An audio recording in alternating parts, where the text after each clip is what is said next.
અરવલ્લી જિલ્લાના મોડાસા સેશન કોર્ટે આર્મી જવાનની હત્યા મામલે 4 આરોપીઓને આજીવન કેદની સજા સંભળાવી.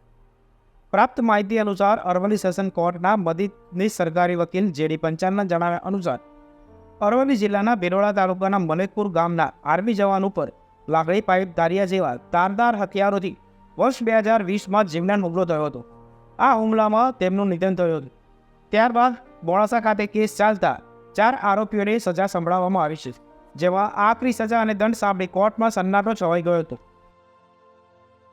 હું જેડી પંચાલ મદદનીશ જિલ્લા સરકારી વકીલ શ્રી અરવલ્લી મોડાસા તારીખ 6/2/20ના રોજ મલેકપુર મુકામે આ કામના આરોપીઓએ આર્મી જવાન રવિન્દ્રભાઈ પ્રફુલભાઈ ગામેતી તથા ફરિયાદી તથા અન્ય સાહેદો ઉપર લોખંડની પાઇપ, લાકડી તથા દારિયા વગેરે હથિયારોથી જીવલેણ હુમલો કરેલો અને સદર બનાવમાં રવિન્દ્રભાઈનું આર્મી જવાનનું મરણ થયેલું અને બનાવ હત્યામાં પરિણમેલું.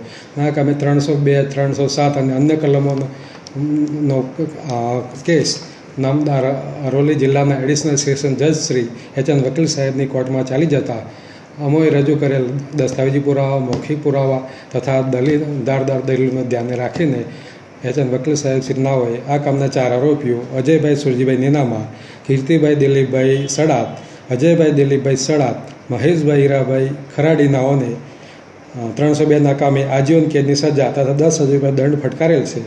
જ્યારે 307ના કામે 10 વર્ષની સજા અને 5,000 રૂપિયા દંડ ફટકારવામાં આવેલ છે. સદર ચુકાદાને સાંભળીને કોર્ટમાં સન્નાટો છવાઈ ગયેલો અને નામદાર કોર્ટે ફરિયાદી તથા ઈજા પામનારને વળતરનો હુકમ કરવામાં આવેલ છે. અલ્પેશ પાટિયા, માનપુરથી. જોતા રહો સત્ય વિચાર ડીશ.